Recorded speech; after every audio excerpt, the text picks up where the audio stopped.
Good afternoon, or good evening, or good morning, from wherever you may be tuning in from. Welcome to this WSET Bitesize webinar about Turkish wine, or what are the wine regions of Turkey. My name is Deniz Bayram. I'll introduce myself more detailedly in the next slide, but let's just let the people a few more minutes to join in. But while people are joining in, I'd like to talk about the WSET a little bit. So the Wine and Spirits Education Trust is the world's leading provider of qualifications and courses in wines, spirits, beer, and sake. With over 50 years of expertise, the WSET offers globally recognized education for both professionals and enthusiasts, available in over 70 countries, including Turkey, through 800 plus course providers.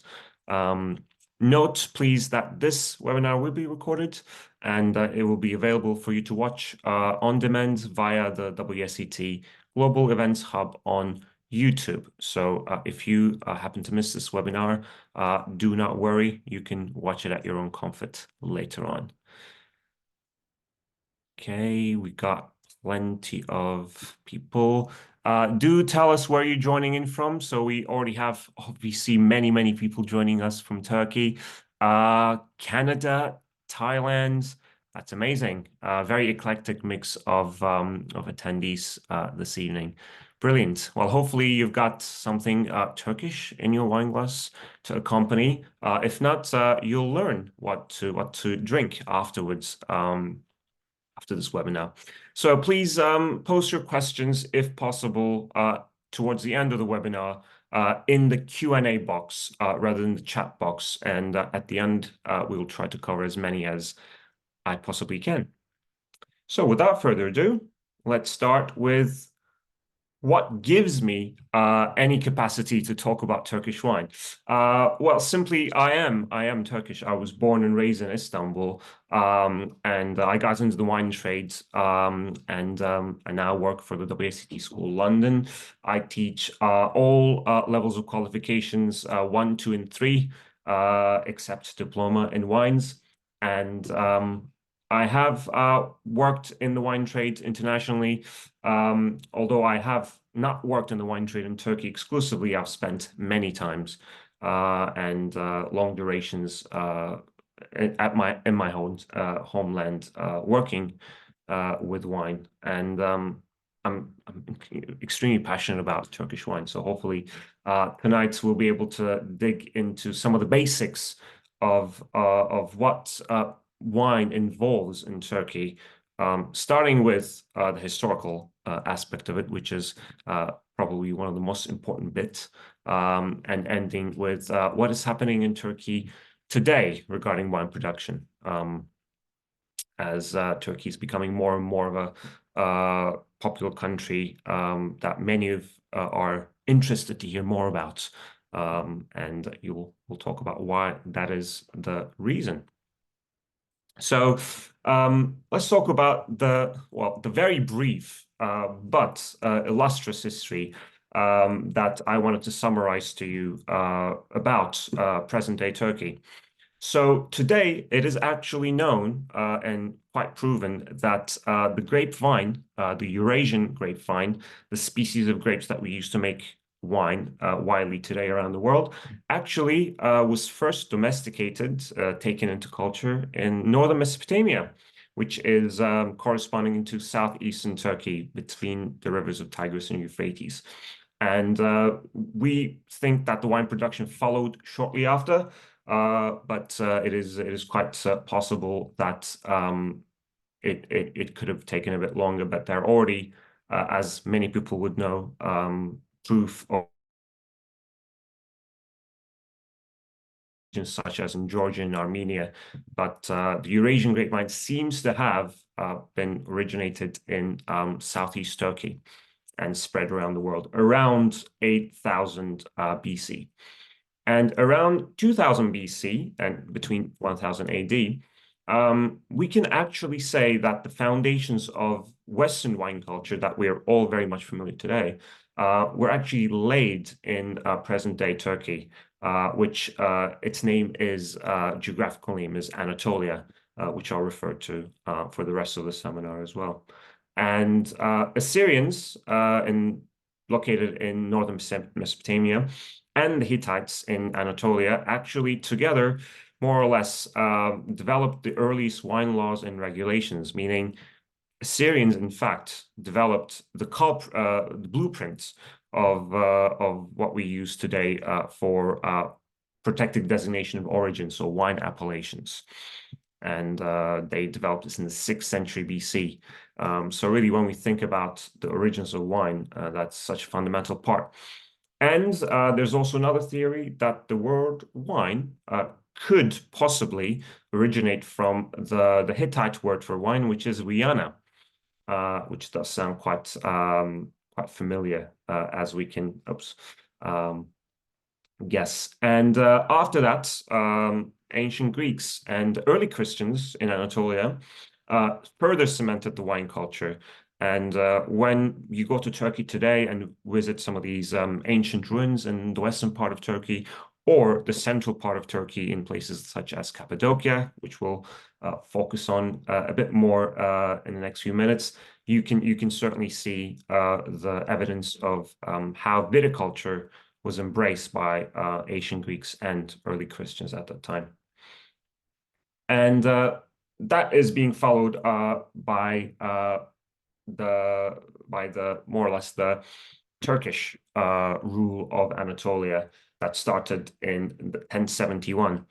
And we can obviously, most of this period corresponds to the rule of the Ottoman Empire, which is often unfairly depicted as intolerant to wine production or wine consumption.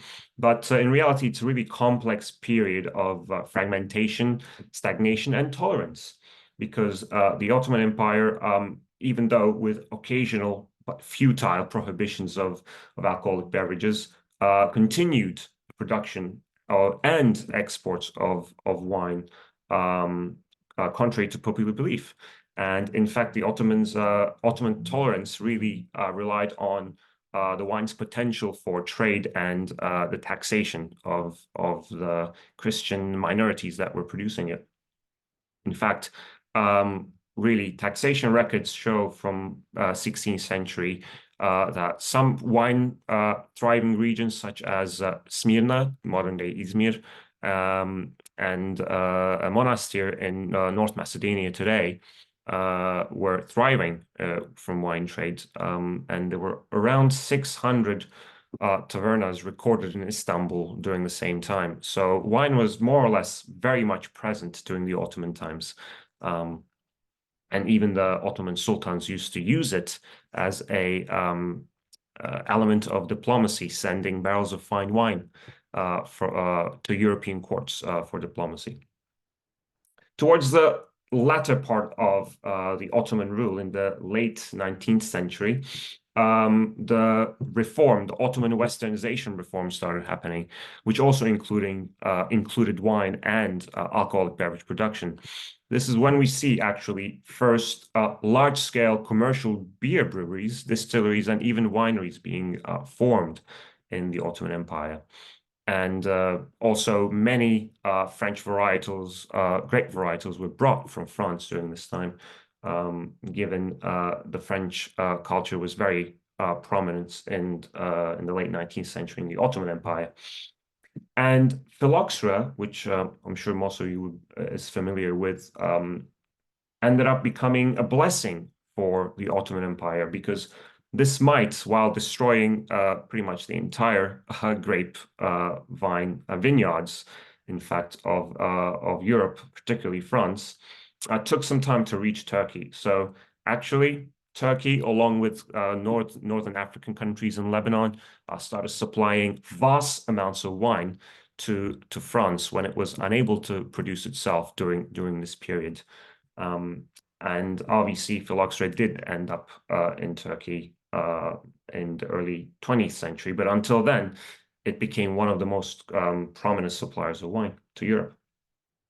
After the fall of the Ottoman Empire, starting with the Turkish Republic, establishment of the modern Turkish Republic, there was a complete blank slate when it comes to the production of wine, because during that time, most of the know-how of winemaking within Turkey was lost, as most of its Christian population had left, and so everything was restarted from blank slates with the formation of the Turkish Republic.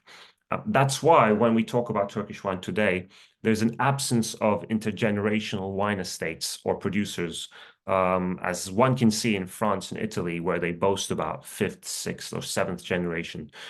So this really doesn't exist in Turkey to the same extent for this reason. And during this time, French enologists were invited to spearhead the wine revival of contemporary Turkey. And the alcohol production and sales, more or less, were consolidated into a government-owned state monopoly called tekel, which literally translates as single hand in Turkish. And wine production was an exception, where a private production was allowed, although this didn't really flourished until later in the 20th century. And the monopoly also produced quite a lot of wine that created the foundations of Turkish wine culture that we know of today. And there was wide state-backed promotion of wine during this period of time as well. And really, we can talk about this laying the foundation of the rebirth that came in the late 20th century, around the 1990s, where thanks to a liberal economic growth and deregulation during the 80s, and increased private investment of domestic nature and actually foreign nature, started flourishing the Turkish wine industry, where certain wineries and certain wine regions started to flourish and were perhaps rediscovered after a long period of time. That is pretty much the nutshell history of Turkish wine. But again, this is overly simplistic, so hopefully you'll be able to discover some of the more intricacies of it later on if you are curious. So when we move on to today, Turkish wine today is very strong in terms of numbers, because when it comes to native grape varieties and the diversity of the native grape varieties that Turkey has, there is currently more, at least, let's just say, 1,435 native grape varieties that have been discovered. And this may sound quite a unreasonably high amount to you, but this is actually backed by viticultural research from institutions in Turkey. However, only 60 of them are actually used for winemaking, and some of them could include some synonyms of some varieties, but we know that at least around 1,000 varieties are solely unique to Anatolia. Turkey is often coined as being the fifth largest vineyard area in the world, and that's quite a feat. However, only 3% of that is actually used for wine production, and the rest of it is actually used most commonly for dry grapes, so raisins, which we'll again take a look at in the next slide. But there is a trend of reduction of vineyard area in Turkey, alarming rates, unfortunately. Unfortunately, we're talking about wine growers exchanging the grapevine to other crops that are more profitable. And this is unfortunately resulting with around, within the last 30 years, Turkey has lost around this vineyard area size of Australia, which is quite massive. So that's definitely a problem to be faced in the future. Turkey does not have any geographical indication and appellation system in place for wine. which is one of the reasons why Turkish wine can seem a bit puzzling. Not only there is not a PDO system, but there's also very loose wine laws that regulate quality and volume. So there's not a lot of regulation of quality from the government. And this inevitably results with more non-European style labelings that we're used to see in countries such as America, the USA, Australia, and South Africa, where the grape variety, the region, and the vintage are listed. And there are currently 191 producers in Turkey.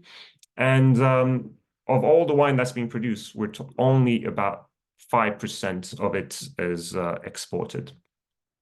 And this is usually a common problem of Turkish wine, where exports are always a bit less.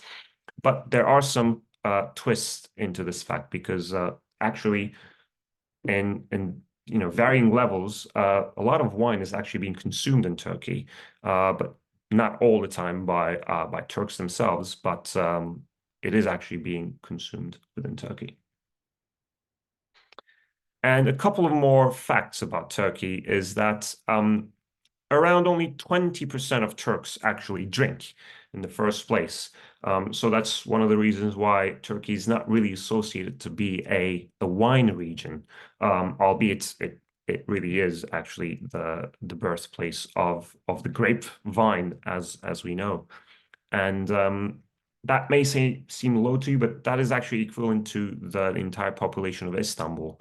So that's not a negligible number. And tourism is the biggest factor in the production and wine consumption in Turkey, because Turkey is the sixth most visited country in the world, surpassing Mexico and the UK. So, and these tourists, at least 80% of them drink wine, which is why most of Turkish wine is actually being consumed inside Turkey. There are certainly challenges inside Turkey, as since 2013, in theme with the recent trend of the lack of support from the government in upholding Turkish wine and promoting Turkish wine. In 2013, all advertisements and promotions of alcoholic beverages, including wine, have been banned, which certainly doesn't make the producer's job easy. But this ban is ironically actually backfiring, because as the end product wine is banned from becoming advertised and promoted, producers ingeniously replaced wine with grape varieties and vineyards, because it's not illegal to advertise those. So once they've embraced them as elements of marketing and identity, this really led to some really original discoveries and an unprecedented emphasis on native varieties as well, which we'll talk about in the next few slides as we get to know some of the great varieties that I'm sure you're dying to hear more about. And another trend that I want to mention is today in modern Turkey, almost half of winemakers, in my observation, are women, which is a testament to the diversity and the incredible passion and interest there is in the Turkish people in working with wine and furthering the wine culture of their country, which is quite a fascinating fact. So surely, if only 3% of the grape vine vineyards are being used for wine production, Turkey should be producing other things from grapes. And that's precisely it, because I think there's no other country in the world that is a master in producing different things from grape, except wine.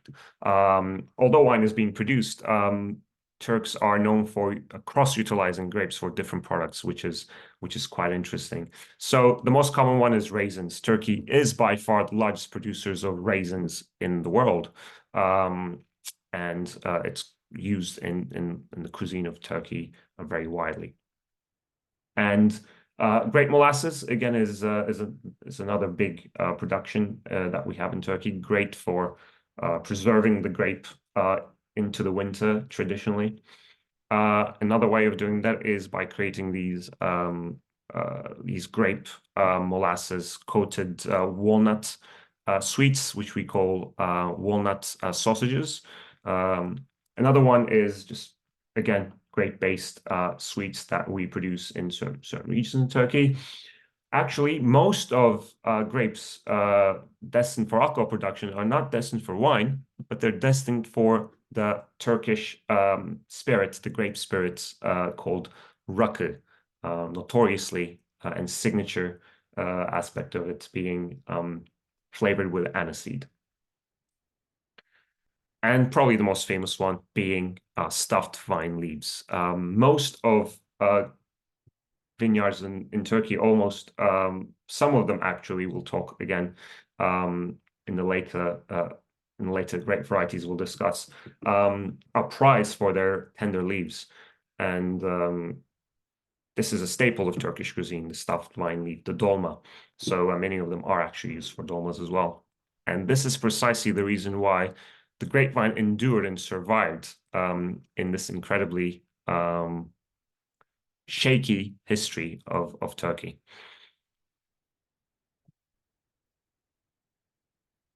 So let's take a look at the growing environment very quick. Contrary to popular belief, Turkey is not only warm and hot.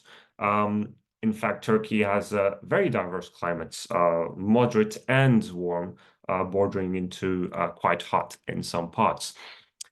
We should keep in mind that Turkey's land area is significantly larger than the area of France or Spain. So this creates incredibly diverse ranges of climates and influences. And Turkey is also very mountainous, and this gives us a lot of high altitude and poor rocky soils that are perfectly ideal for viticulture. Given that it's geologically very young and it harbors many extinct volcanoes, it gives us very well-draining igneous soils, which are, again, very quintessential for quality winemaking.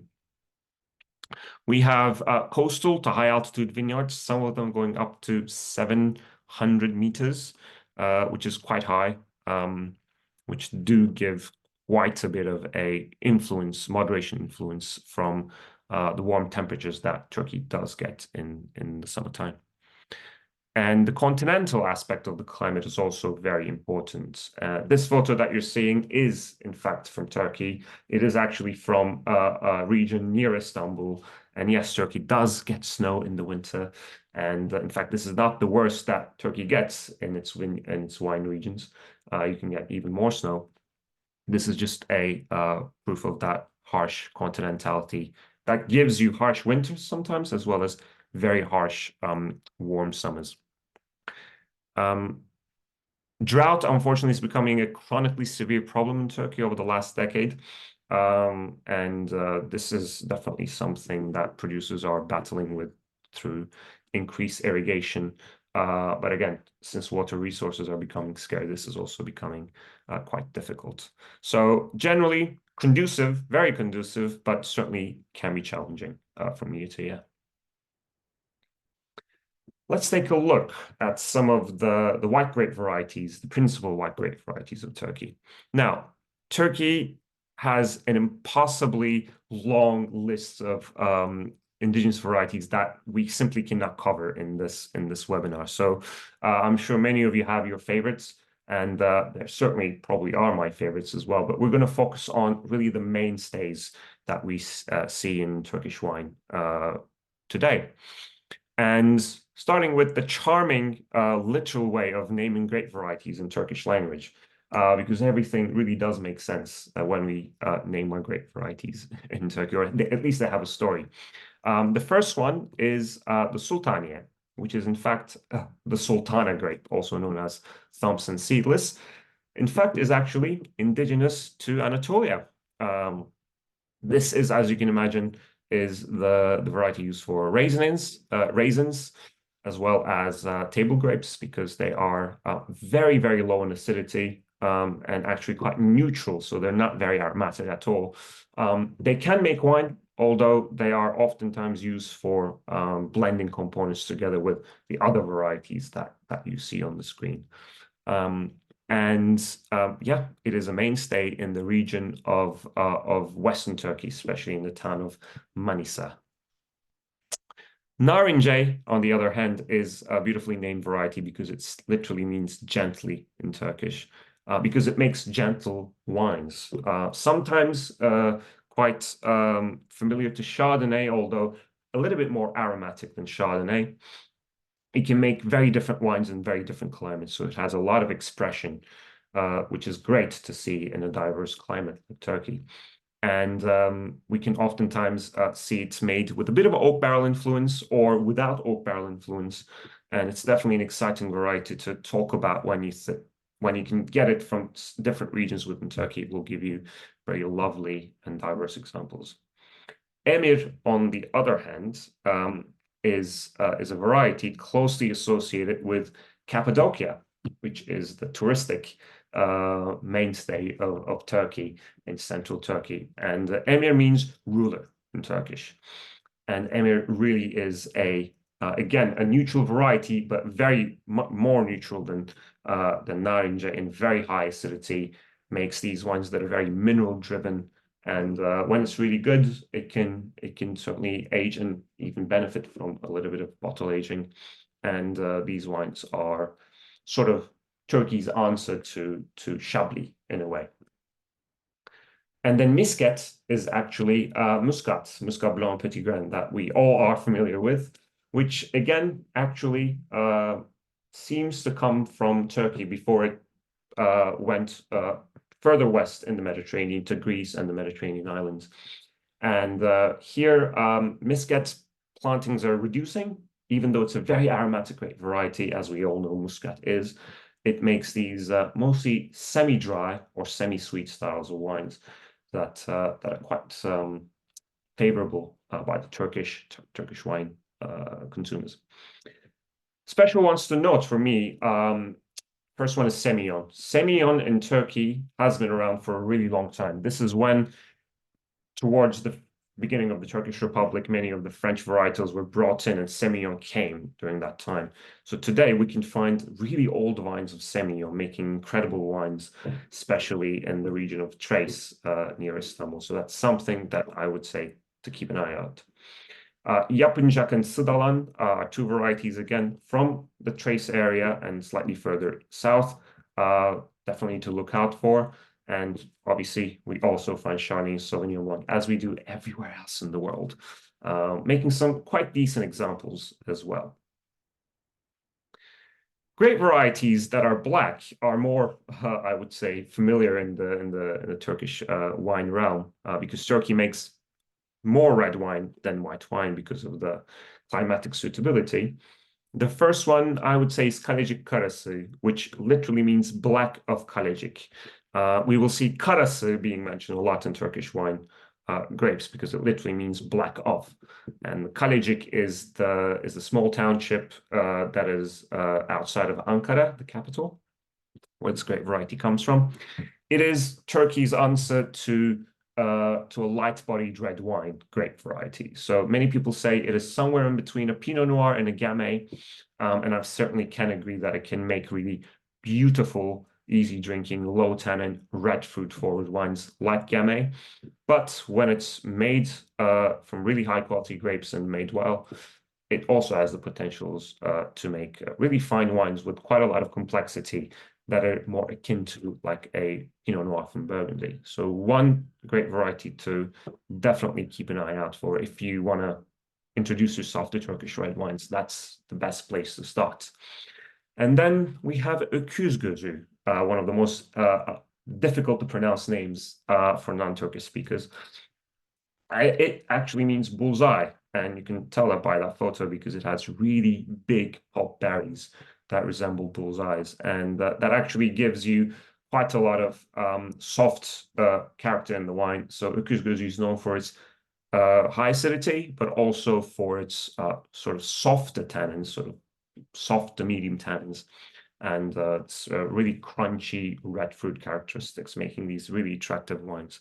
I think Genesis Robinson once said that I've fallen in love with a grape variety that's entirely new to me. I can neither pronounce it nor spell it with ease. So that's very much Öküzgözü. On the other hand, Boğazkere is a very much a different grape variety than Öküzgözü, and it means the throat scraper, referring to its really high levels of tannins. Boğazkere, again, if we were to use the reference of different grape varieties, I would be somewhere in between Tanat from France or Uruguay and Nebbiolo from Barolo, Barbaresco in Italy. Very high tannins, quite high in acidity, and very charming, sometimes savory food characteristics that can be shown. Boğazkere, oftentimes for that reason, needs to be tamed because of its high tannins with öküzgözü. And the blend of öküzgözü and Boğazkere is one of the most typical blends you often find in Turkish wine today for that very reason, that yin and yang combination that is very much similar to how the Cab Sauv and the Merlot blends often do work in Bordeaux. And then we have Çalkarası, which is worth mentioning because it's a variety that is up and coming very much for a very good reason. It comes from a town called Çalkarası in Western Turkey. And it is very suitable for light-bodied red wines, as well as it has seen a lot of success making rosé wines. And I often liken it to Grenache, but it certainly has more acidity than Grenache, so it's a bit more crunchy. And everything else that we love about Grenache, Çalkarası more or less also has that. Syrah, also known as Shiraz, is probably one of the most important varieties in Turkey that is not indigenous because it's an obvious match given how the climatic match there of warm climate and what Shiraz likes. And there's some brilliant examples of Shiraz. Cabernet Sauvignon is the same thing because as a variety that absolutely loves and thrives in warm climate, there are some brilliant examples that are quite high-end and are proving to be very successful in the export markets as well as the domestic market, as it's a favorite grape variety of the Turkish consumers lately. Cabernet Franc, again, very much together with Cabernet Sauvignon. Cinsault and Gamay, in fact, are one of those French grape varieties that were, again, brought over in the early 20th century. And there are some old vines of them today, making some surprisingly brilliant wines to keep an eye of. Varieties that you would not expect to find in Turkey, but they surprise you with their presence because of that interesting history that Turkey has. So let's talk a little bit about the regions. And there are many regions in Turkey, and I've tried to nail it down to the most rough areas that I could. Although, keep in mind, Turkey does not have an appellation system, so none of these regions are actually official. So let's start with East Thrace, which is known as Trakya in Turkish. This is probably one of the most historically important regions for the wine trade because of its proximity to the coast and to a city like Istanbul. You're talking about around 2 hours of driving on a good day from Istanbul to Thrace, and it makes 25% of all wine produced in Turkey. So it's a very significant powerhouse regarding production. A lot of French varieties we find in Thrace, so a lot of your old vine Semillon, old vine Cinsault, very much will be planted here. However, Cabernet Sauvignon and Merlot, as well as Cabernet Franc, all the Bordeaux varieties, seem to thrive really well in East Thrace because it seems to have a slightly more moderate climate compared to some of the other warmer regions of Turkey, making for a more balanced Cabernet Sauvignon and Merlot blend. And there's some really fine wines that one can get from Thrace. Again, there are abundance of specialized local varieties that are worth discovering in Thrace, and there are a few producers, even exporting to the UK, that have explored them. So I would definitely keep an eye out for those varieties as well from Thrace. And then Bozcaada, which is the island, the Aegean, the North Aegean island of Tenedos, is again actually a very touristy area for wine, for domestic wine consumers in Turkey.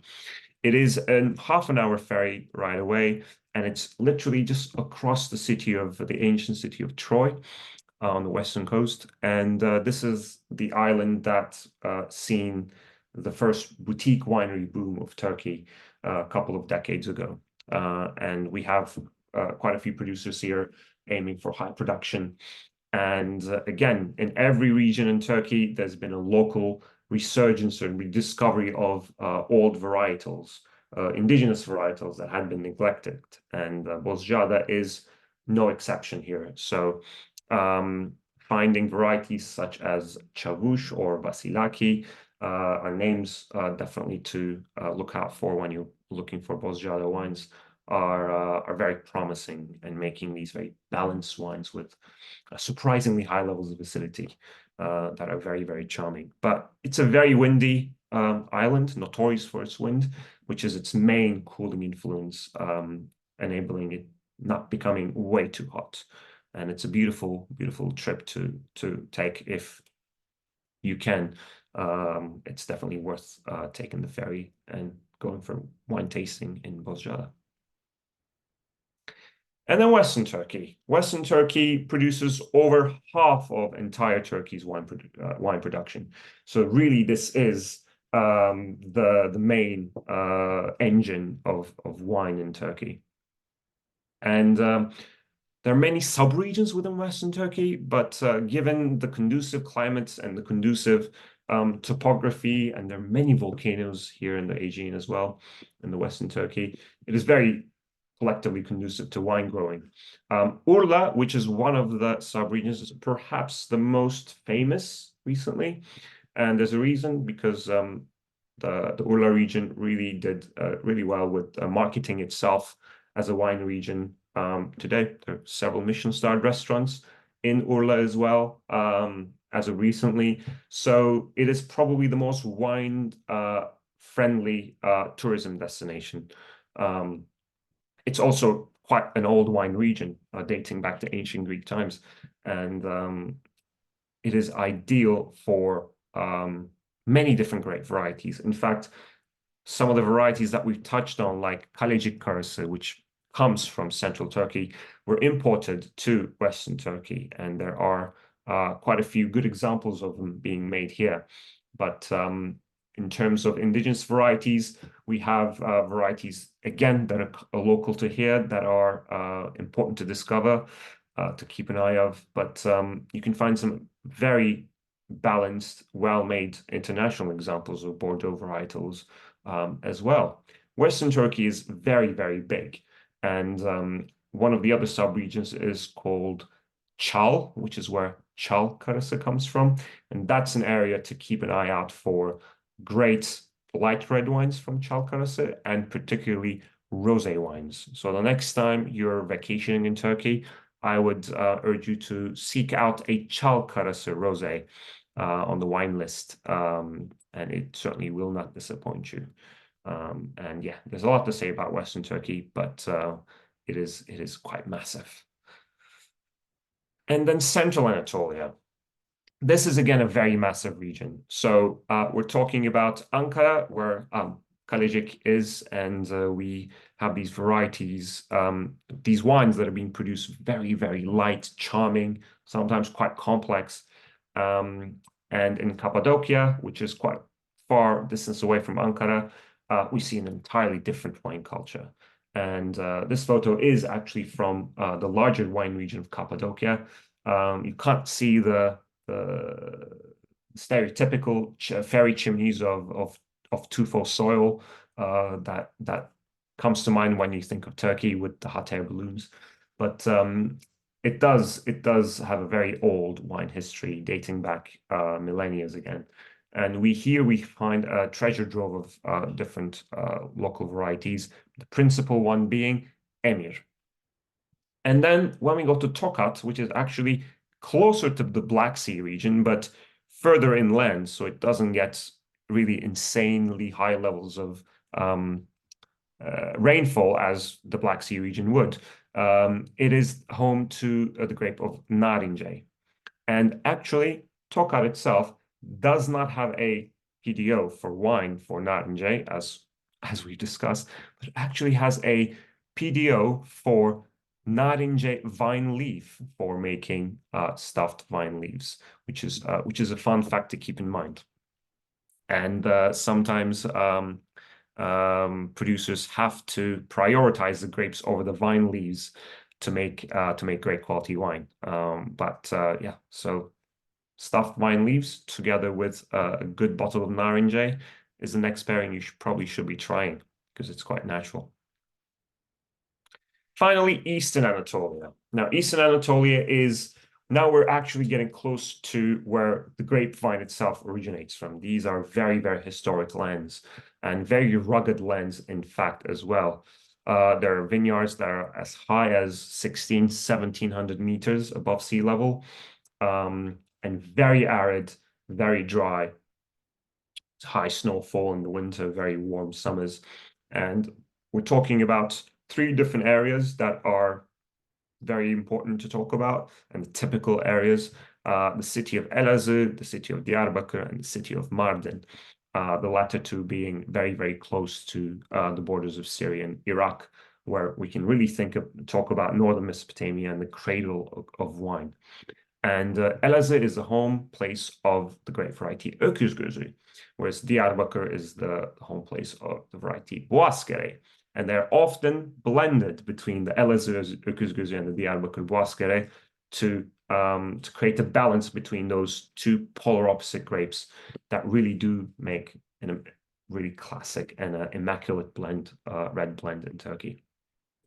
Whereas Mardin is a hotspot for winemaking for the Assyrian population, and they today claim to have one of the oldest continuous wine cultures in the world. Because again, if like in the beginning of the webinar, they were the ones who first created the wine appellation system in the 9th century, which really is the godfather of the appellation system that we have today. And here there are some very old vines of indigenous varieties that are worth discovering, although we can more or less only find them in the domestic market. So something to keep an eye out for when you and if you travel to Turkey. All right.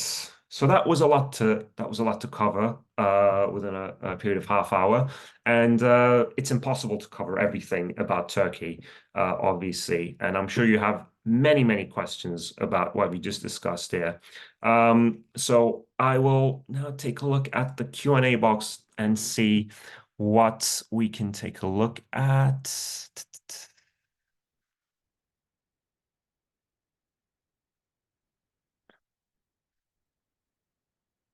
Let's see. So there's one question about GI. If GI is non-existent, how does one identify wine of origin? Does this go on the labeling? Very nice question. Now, it can go on the labeling, but there is no necessity for it to. Again, this is one of the problems of Turkish wine, but it also does give you some room for experimental wines and experimenting in general.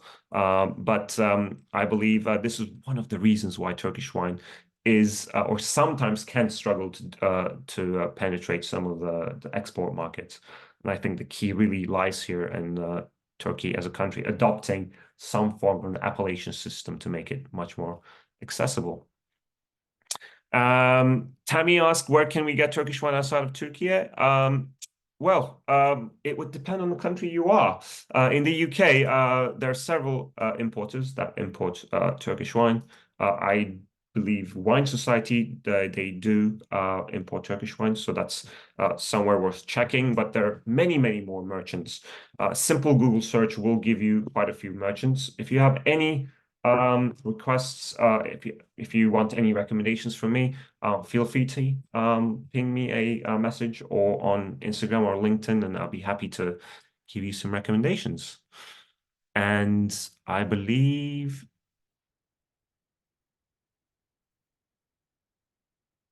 there's some very good questions, guys. But again, there's a lot to talk about, and we do need to keep it relatively brief. I would like to thank everyone for joining this webinar. Hopefully you have enjoyed this webinar. There's been a feedback poll window appearing on your screen, should be popping up as we speak right now. So feel free to leave your feedback now. That would be very kindly appreciated. And the recording of this webinar will be emailed to everyone, so you will have access to it. But you can also find it available to watch on the Events Hub of WSET YouTube channel. So you can catch up with not only this webinar, with other previous webinars as well, which we have plenty of on that channel. And if no one has any other questions, thank you for joining, everyone, and hope to see you again in another webinar, and hope to talk to you